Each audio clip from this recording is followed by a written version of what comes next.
Notre rôle maintenant, c'est détecter notre lumière et en profiter au maximum.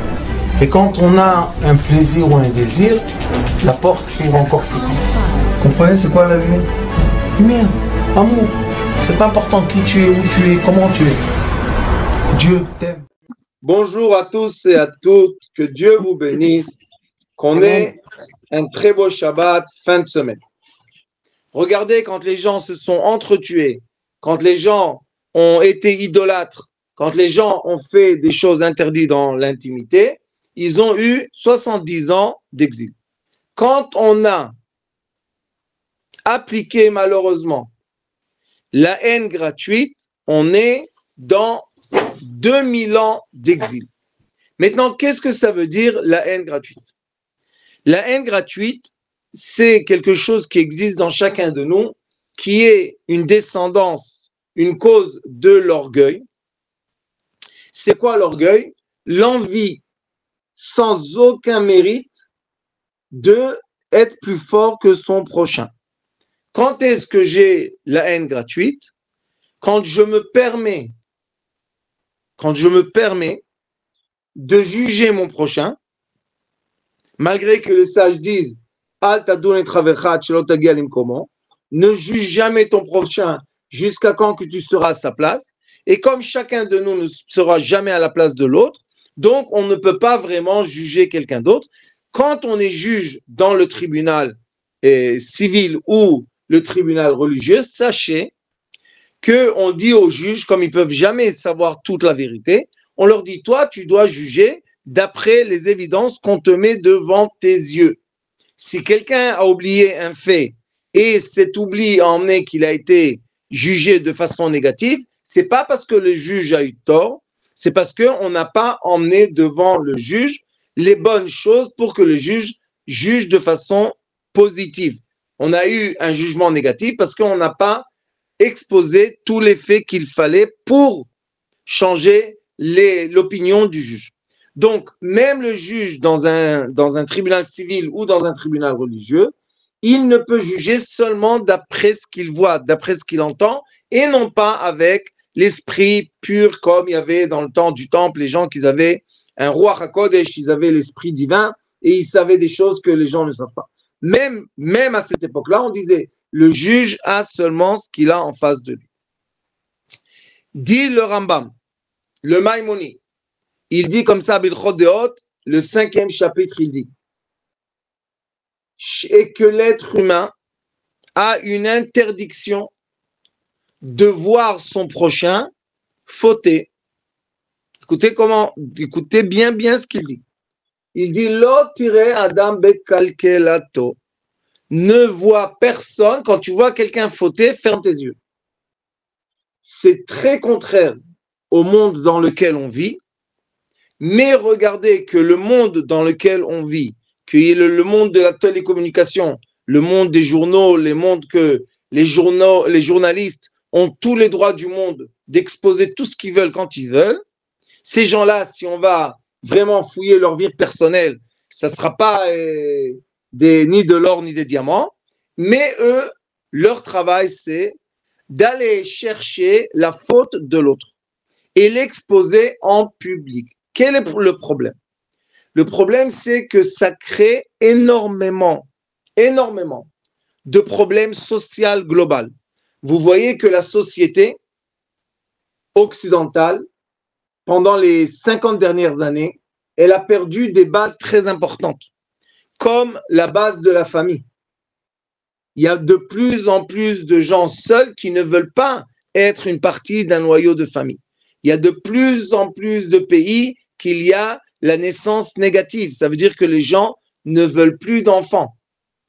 Et plus vous allez parler avec les gens et vous allez leur demander pourquoi tu ne veux plus d'enfants, pourquoi tu ne veux plus la famille, ils vont vous donner les causes qui sont, oui, ils vont me tromper, ils vont me faire comme ça, ils vont me faire comme ça. Plein de choses négatives. Est-ce que tous les vies de couple, c'est des vies négatives? Non. Est-ce qu'il y a de la négativité dans la vie de chaque couple? Oui. Oui, chaque couple passe à travers des problèmes. Celui qui dit qu'il n'a pas eu de problème, il n'est pas en couple. Très simple. Donc, est-ce que quand je trouve ou bien quand je vois quelqu'un, et surtout les proches, qui ont fait quelque chose de pas bien, est-ce que je dois maintenant extérioriser ce que je sais ou bien mieux, je vous dis, c'est les enseignements de la Torah, mieux de ne rien dire, ne regarde pas, n'entend pas et ne parle pas. Je vais vous dire pourquoi. Parce que quand je vais maintenant extérioriser la faute de quelqu'un, il y a deux problèmes majeurs. Le premier problème, c'est que comme on a le mauvais penchant, on va jamais dire vraiment ce qu'on a vu ou ce qu'on a entendu, mais on va toujours un peu ajouter de nous-mêmes. Vous savez, on ajoute un peu, on colorie un peu, on met un cadre qui va faire sortir les choses qu'il ne faut pas faire sortir. On ne va pas vraiment témoigner la vérité telle qu'elle est.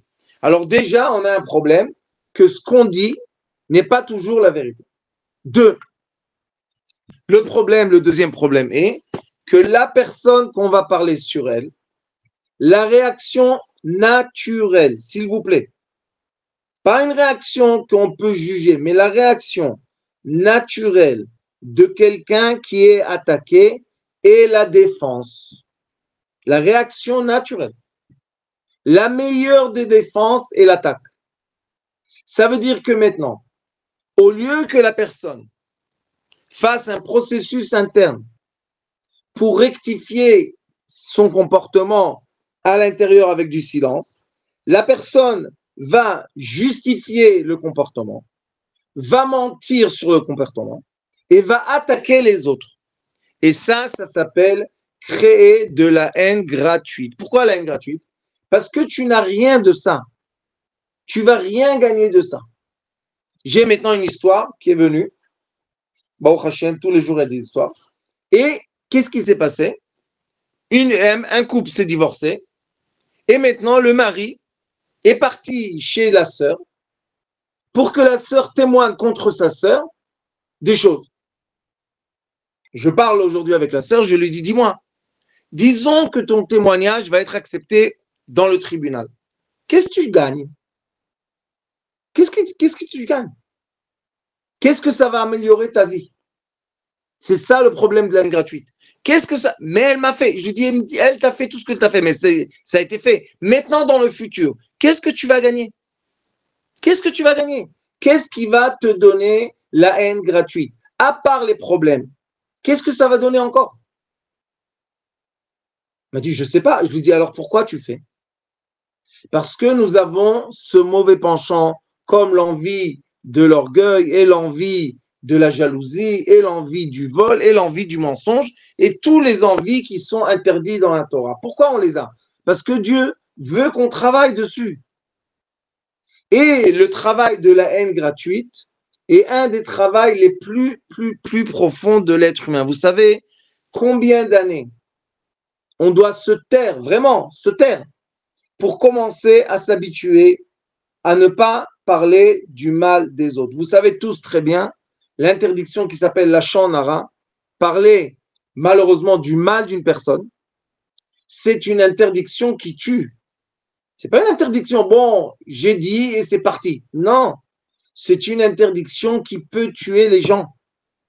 C'est pas du tout simple. Parce que la personne qu'on a mal parlé d'elle, et nous on a accepté d'entendre, la prochaine fois qu'on va la voir, cette personne-là, on va la voir d'une façon différente. Notre cerveau prend ensemble les données qu'on nous donne, sans être assez sage pour vérifier les données, juste ce qu'on a entendu. Et maintenant, quand on va voir la personne, que Dieu nous en préserve. Et ça s'appelle, dans les armées, la guerre psychologique. On peut créer une pensée collective contre un pays, malgré que le pays dans lequel on parle n'a rien de ce qu'on dit. Mais si les informations vont commencer à vous, tous les jours, vous raconter quelque chose sur un pays, à la fin, vous allez être sûr que c'est le pays. Je vais vous donner un exemple qu'on le vit tous. Les gens qui vivent à l'extérieur d'Israël sont sûrs que Israël a l'air d'être comme Los Angeles maintenant. Tout brûle. Mais en vrai, Israël est en guerre, mais les gens vivent. Les gens se lèvent le matin, ils emmènent les enfants à l'école, ils vont travailler, ils retournent chez eux. Les bombes ne tombent pas toutes les 5 minutes partout. Il y a des moments qu'il y a beaucoup, mais comme ça, il n'y a pas. Mais nous, quand on voit seulement les informations, qu'est-ce qu'on pense? Que les gens qui vivent en Israël se font bombarder du matin au soir. Et ça, pourquoi ils le font? Pour donner la légitimation légitime au gouvernement de dire qu'ils doivent prendre plus d'argent des citoyens, que déjà c'est très dur là-bas la vie. Et maintenant, au mois de janvier, ils ont augmenté toutes les taxes. L'électricité, l'eau, les taxes de mairie, tout ils ont augmenté. Et maintenant, comme tout a augmenté, il n'y a pas d'autre choix. Dans 2-3 mois, toute la nourriture va augmenter aussi. Tout ce qu'on va utiliser va augmenter aussi. Comment ça a commencé tout ça? En parlant et disant les choses pas exactement comme elles sont. Et on sait très très bien que ça fait déjà des dizaines d'années que tous ceux qui sont à la tête des informations disent que les informations qui intéressent les gens, ce sont les informations de la mort, du crime, de la violence. Ça intéresse les gens. Quand on dit aux gens, vous savez, aujourd'hui, il y a un grand monsieur qui a donné de l'argent, ils disent que ça ne les intéresse pas. Moi, je ne suis pas d'accord. Moi, je pense que les gens préfèrent voir que dans le monde, il y a de la gentillesse que de penser qu'il y a de la méchanceté. Regardez maintenant à Los Angeles, ça fait déjà 24 heures que ça brûle. Et ils font des photos du satellite. Toute la ville de Hollywood est en train de brûler. Est-ce que tout brûle? Grande question. Grande question. Mais on voit que malheureusement, il y a des forces, il y a des gens, il y a des énergies qui sont au-delà de l'être humain. Sachez ça. Ça ne se passe pas dans le monde des êtres humains comme moi et comme vous. Ça se passe en haut parce qu'il y a une grande guerre en haut entre le bien et le mal, entre l'obscurité et la lumière. Et l'obscurité, sa façon de empêcher la lumière à pénétrer ce monde, c'est d'influencer de façon obscure la pensée des gens. Dès qu'une personne pense de façon négative, l'obscurité s'impose. Donc, si on arrive à faire la guerre entre deux personnes qui se connaissent pas, comme vous voyez des fois de la violence, les gens dans un match de football, je sais pas, en Angleterre ça se passe beaucoup, ils sortent du match de football, ils se frappent. Tu les prends de côté, tu dis, tu le connais? Non. Il t'a fait quelque chose? Non. Ah, pourquoi tu l'as frappé? Parce qu'il a le t-shirt, il a écrit sur le t-shirt le signe de l'équipe contre nous. Je dis alors, qu'est-ce que ça veut dire? Peut-être quelqu'un lui a donné ça. D'où tu sais? D'où tu sais? Et les gens se frappent, mais vous imaginez même pas.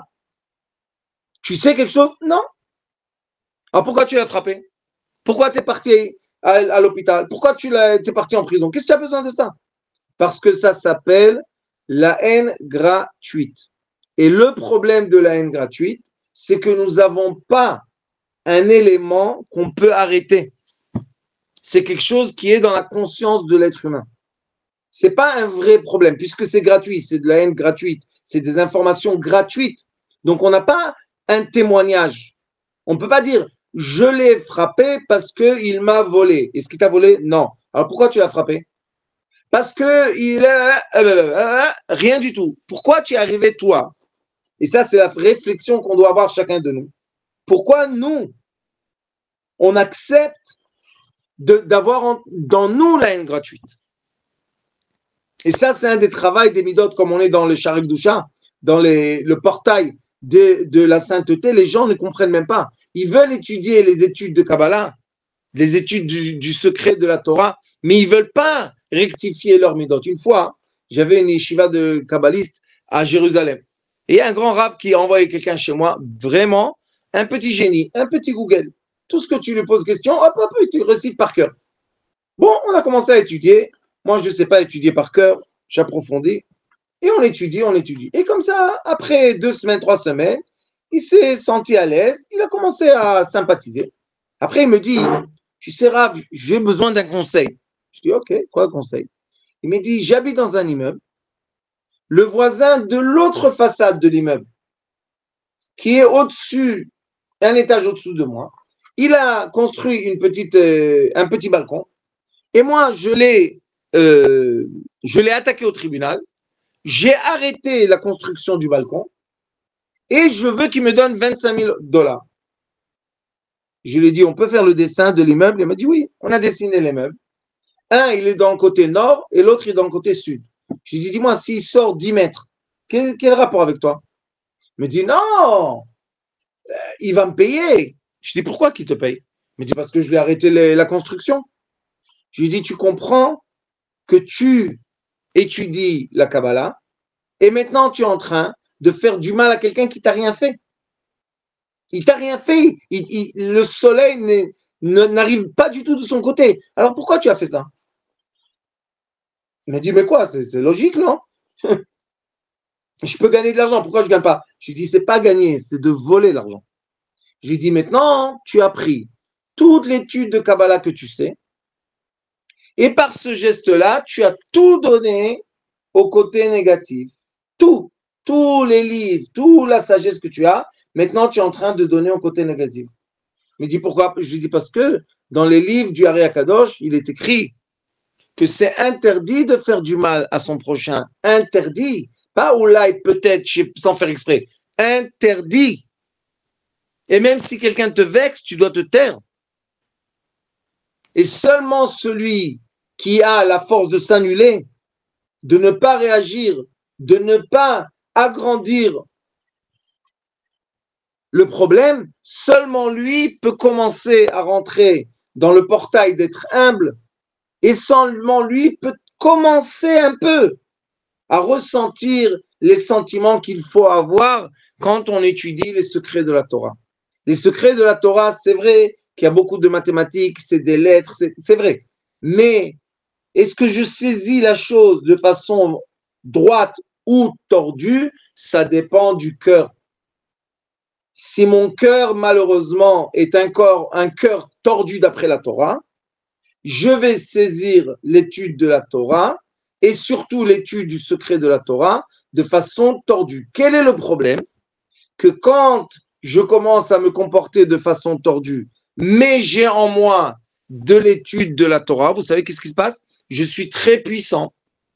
C'est comme quelqu'un qui a étudié les arts martiaux et maintenant, au lieu de protéger les pauvres, il va travailler chez la mafia pour prendre de l'argent des pauvres.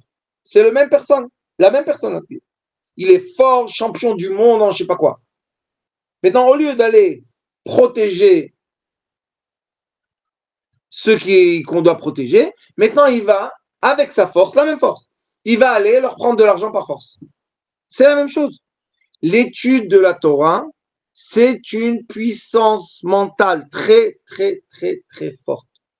Et c'est pour ça que Dieu leur a dit aux sages, pendant la fin du deuxième temple, il leur a dit, vous avez atteint des degrés de puissance de pensée très élevés.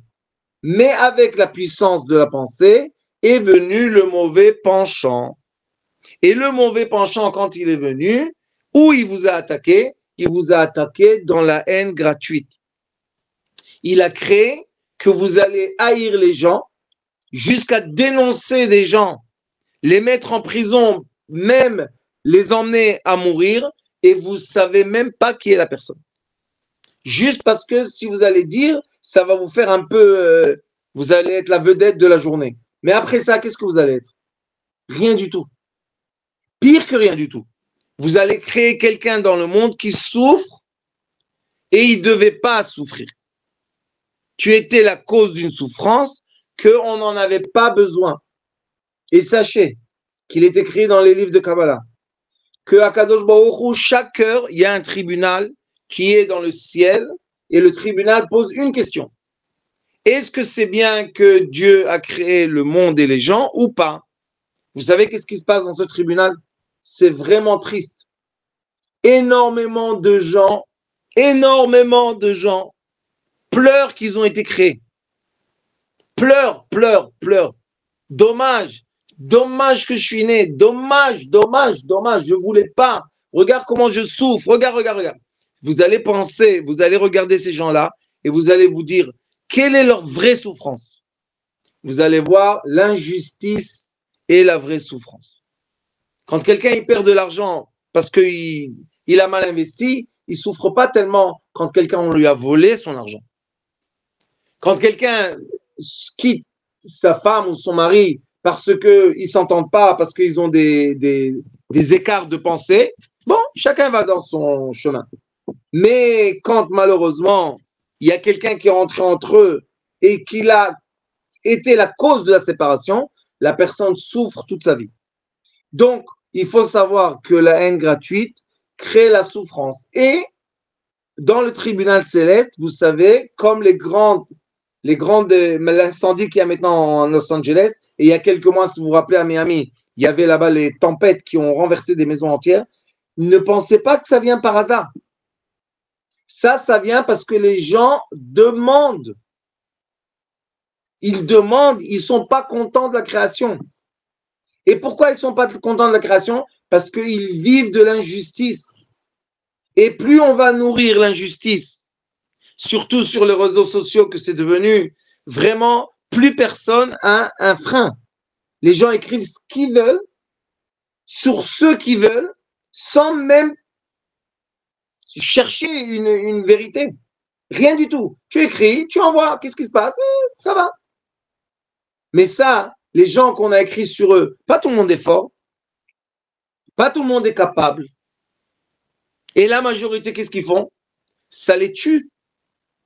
Ça tue les affaires, ça ferme les magasins, ça fait du mal aux gens. Les enfants dans les écoles en Israël se suicident parce qu'on parle du mal de leur père ou de leur mère. Vous imaginez même pas où ça va. Et personne ne connaît ni le père ni la mère. Mais on se permet, on se moque de l'enfant, et on se moque, et on se moque, et on se moque. À la fin, l'enfant, il est isolé, ça s'appelle en hébreu cherem. Il est isolé, et à la fin, que Dieu nous en préserve. Sachez que tous les ans, il y a des enfants qui prennent leur vie. Maintenant, à l'armée, il y a de plus en plus de soldats, à cause de la guerre, qui se suicident. Et vous savez pourquoi ils se suicident? Parce qu'après qu'ils reviennent du combat, et le combat, c'est pas eux qui l'ont voulu. Le combat, ils vont partir pour protéger leur côté. Ils viennent à la maison et ils entendent. Et comment tu es, comment tu fais, et c'est injuste, et c'est pas bien. Ils ont la moralité qui commence à avoir la culpabilité, et il y en a de plus en plus, malheureusement, qui se suicident. Et le suicide, sachez que c'est l'état d'esprit le pire qui peut être de l'être humain. Parce que ça veut dire que l'être humain n'a plus aucun espoir. Il n'a plus aucune envie et rien du tout de la vie. Alors, dans le tribunal céleste que je vous ai dit tout à l'heure, ça fait le jugement négatif. Et ça emmène les tremblements de terre et tout ce qui se passe. Et qu'est-ce qu'ils attendent? Ils attendent qu'il y ait des gens pieux. Et les gens pieux, c'est ceux qui disent non, la vie, elle est bien, il y a du bien dans la vie, il y a le soleil pendant la journée, il y a des fruits, il y a des animaux, il y a des gens gentils, plein de gens gentils, il y a de la charité dans le monde, il y a le bien dans le monde. Et eux, si ils arrivent à parler à haute voix, alors la colère se calme. Mais si malheureusement leur son, leur voix ne s'entend pas dans le ciel parce qu'il y a trop de voix de gens qui souffrent la haine gratuite, et bien malheureusement, ça emmène des désastres et des guerres et plein de gens meurent pour rien. Et c'est affreux, c'est triste. Je pose la question, pourquoi tu parles de quelqu'un? Qu'est-ce qu'il t'a fait? Qu'est-ce que tu as avec lui? Vous savez, une fois, j'ai dit à mes élèves, je leur ai monté, j'avais une cage d'oiseaux à côté, dans la fenêtre de ma chambre. Je leur ai montré, je leur ai dit, regardez, vous voulez voir un essai social? Ils m'ont dit quoi? Je leur ai dit, regardez, un groupe d'oiseaux, c'est comme les gens. Ils se comportent en société. Regardez l'oiseau, celui-là. Il est fort ou pas? Oui, il est fort. Et vous voyez, les autres sont faibles? Oui. Je prends l'oiseau, vous faites un petit, avec une aiguille comme ça, une goutte de sang. Vous savez qu'est-ce qui se passe? Tous les oiseaux le piquent et le tuent. Je leur dis, regardez, c'est un oiseau fort. Mais qu'est-ce qu'il va faire quand il y a la pression sociale sur lui? Il ne peut rien faire. Ils vont le tuer, malgré qu'ils sont plus faibles que lui. Et ça, c'est la haine gratuite. La haine gratuite fait que malheureusement, et ça vient, je vous dis encore une fois, pas des êtres humains directs, mais ça vient d'en haut. Ça vient du côté négatif, du côté obscur, qui se bat avec le côté lumineux. Et la haine gratuite, regardez, on est 2000 ans, on va être en exil. Et pendant l'exil de 2000 ans, c'est pas de l'exil avec du miel et avec des pommes. C'est un exil très, très difficile. Très, très, très, très difficile. La raison, c'est parce que malheureusement, les gens peuvent parler des autres, du mal des autres, sans tester. Je vais vous dire une règle de la Torah. Il est écrit Al pi shnaim edim yakum davar. On peut juger quelque chose seulement si nous avons deux témoins, êtres humains vivants, pas intelligence artificielle, pas les caméras de surveillance, pas les enregistrements. Tout ça, aujourd'hui, merci mon Dieu, qu'avec l'intelligence artificielle, il vous prouve qu'on peut prendre la parole d'une personne et la faire dire ce qu'on veut. On peut prendre l'image d'une personne et la faire ce qu'on veut. Et maintenant, la personne, comment elle va prouver qu'elle n'était pas dans cet endroit? Qu'est-ce qu'elle va faire? Et c'est pour ça qu'on ne prend pas en témoignage des évidences qui n'ont pas existé et ils vont exister seulement quand il y a eu deux personnes minimum qui ont vu la chose. Et il y a des façons comment on interroge les témoins, est-ce qu'ils ont vraiment vu, où ils étaient, il y a des techniques d'interrogatoire. Mais sachez que d'après la Torah, aujourd'hui, presque tous les jugements ne sont pas valables. Je l'ai entendu dire, j'ai vu dans le journal, j'ai vu une émission à la télé. Qu'est-ce que tu as vu?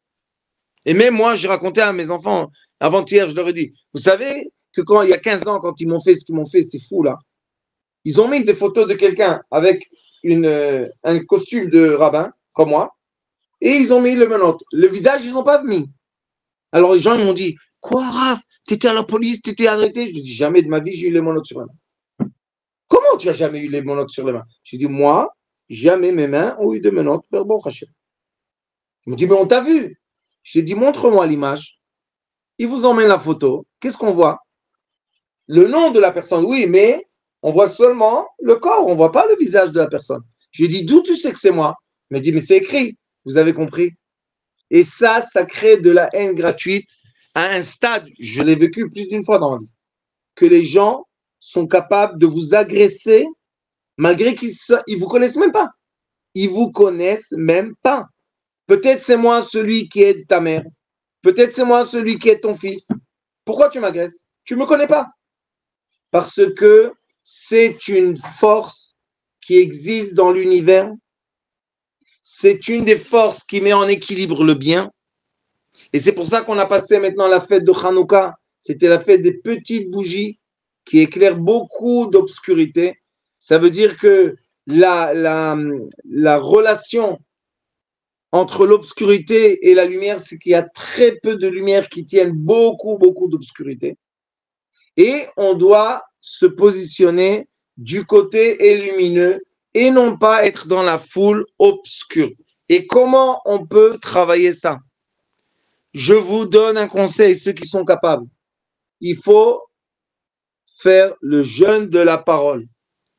Ne pas parler, s'habituer à ne pas parler. Moi, j'ai fait le jeûne de la parole pendant des années. Ne pas parler.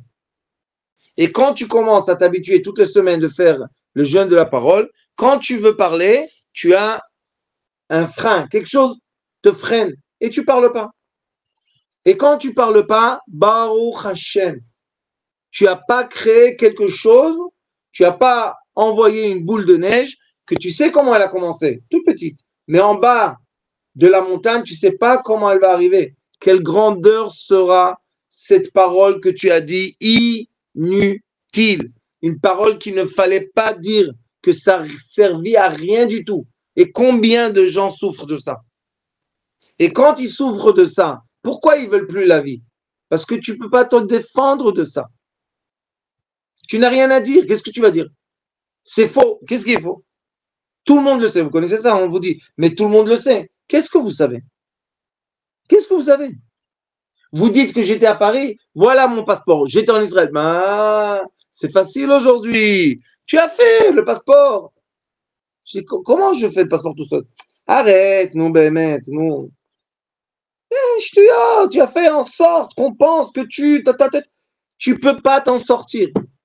La seule façon de s'en sortir de cette haine gratuite, je suis sûr que chacun de nous, on l'a vécu d'une façon ou d'une autre.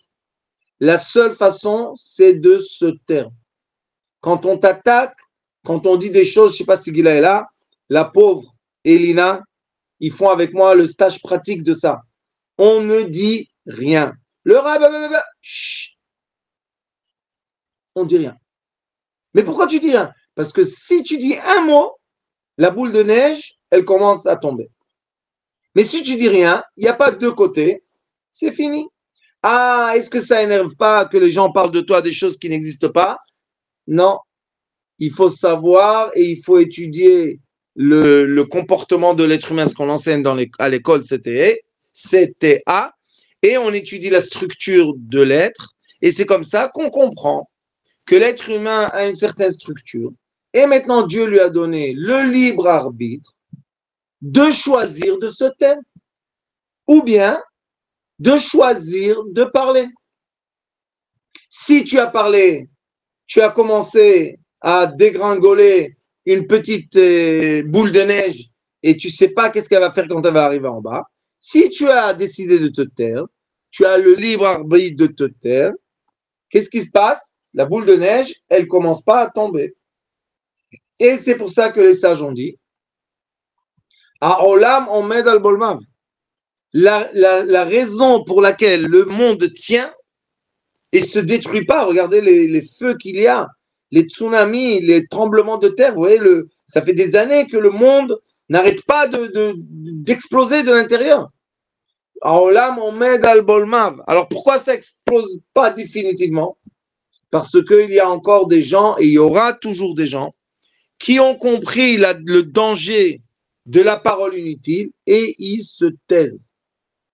Il faut tout simplement, bolem, il faut se freiner, et il faut garder. Je suis d'accord et je comprends que quand on n'extériorise pas la colère ou quand on est fâché ou on est contrarié, je suis d'accord qu'il y a une énergie de chaleur très forte qui reste dans notre corps et qui veut sortir et que malheureusement, beaucoup de fois, elle crée des maladies très sévères. Je suis d'accord, c'est vrai. Mais chacun de nous doit trouver la façon dans laquelle il peut décharger les paroles ou la chaleur qu'il a en lui sans que ça devienne de la haine gratuite. Exemple, si quelqu'un va chez un psychologue et le psychologue, il ne connaît rien, il est dans une autre ville, il ne connaît pas les gens, rien du tout. Et il va lui parler. Est-ce que ça va créer de la haine gratuite? Non. Parce que la personne, elle ne sait pas de qui on parle. Bon, enlève tout ce que tu as dedans et tu vas chez toi, tu es clean. Ou bien il va parler avec un sage. Que le sage, malgré qu'il connaît les gens, il sait comment, c'est dur, mais il faut savoir comment entendre la personne et ne pas pousser la boule dans la montagne qu'elle devienne boule de neige. Je vous dis qu'il faut étudier beaucoup et beaucoup d'années pour ne pas créer des boules de neige qu'à la fin, en bas de la montagne, il y a des rochers qui explosent sur les gens. Et ce n'est pas des blagues. Tous ces problèmes que vous voyez dans le monde, des problèmes, des grands, huge problèmes.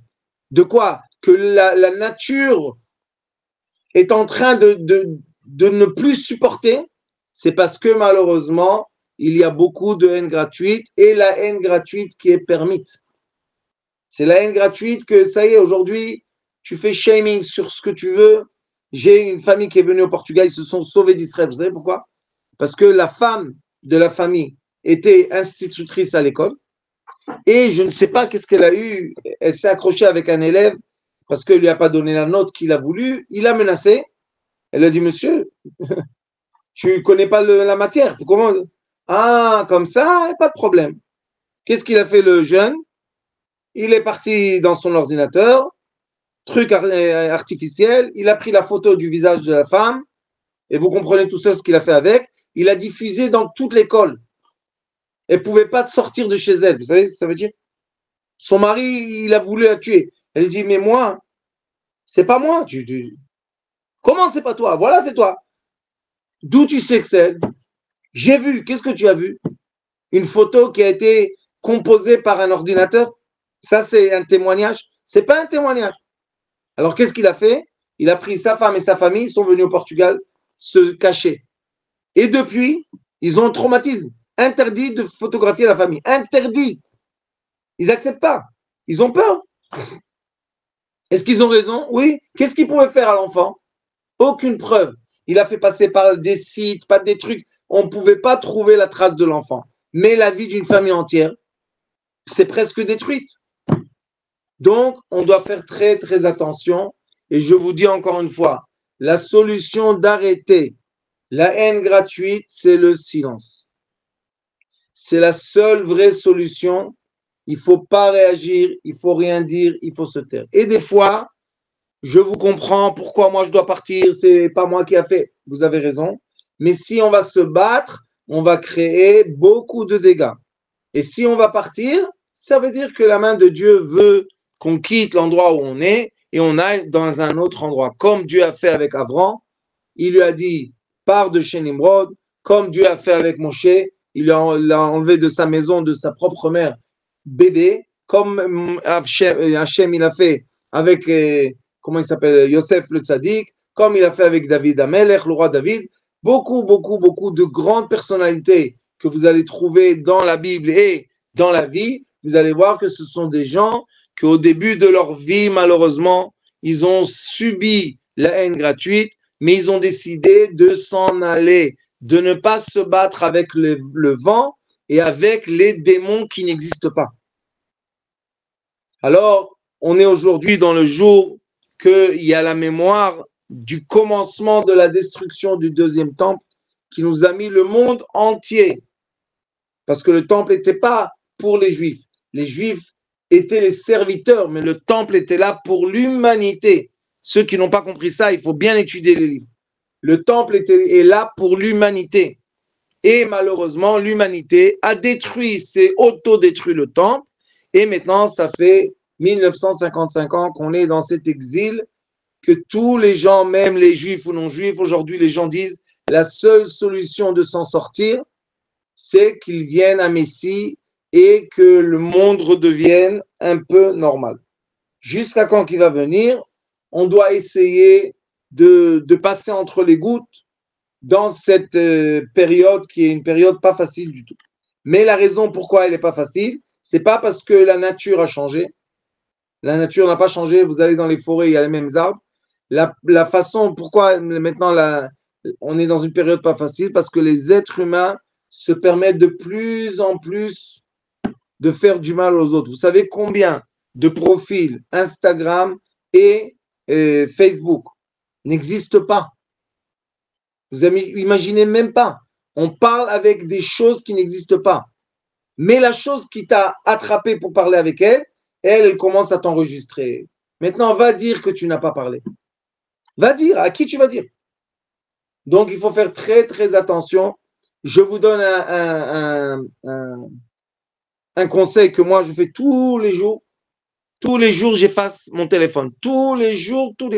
J'efface tous les sites, tous les cookies, toutes les photos, tout. Tous les jours, j'efface tout. Regardez, il y a des gens qui enseignent sur Internet comment effacer notre téléphone. Vous savez pourquoi? Parce que quand vous n'effacez pas, croyez-moi que tout est enregistré quelque part. Mais pas enregistrer la vérité. Maintenant, enregistrer ce qu'ils veulent camoufler pour dire sur toi des choses qui n'existent pas. Maintenant, tu vas te battre avec quoi? Avec du vent et avec des démons? Non. Alors, il faut se taire et il faut vivre la réalité. Et la vraie réalité est Sourmera Asetov. Quand tu vois que le mal est en train de t'embobiner, commence à faire de bonnes actions, de bonnes paroles, de faire de la charité. Occupe-toi du bien, le mal va disparaître, Bezrat Hashem. Chers fidèles, je suis très content de vous annoncer que dans faire Tikkun Shovavim, il y a en tout 6 semaines et chaque semaine, on répare une des fautes de membres essentiels, hommes comme femmes. Ari Akadosh explique que cette faute-là peut être réparée. Donc, on doit tous se mettre ensemble et comme dit le Ari Akadosh, il y en a qui peuvent donner la tzedaka et il y en a qui peuvent faire les tikkunim. Et quand ils sont ensemble, c'est une réparation entière. Je vous aime beaucoup. Besorot Tovot, Bracha Vatzlach.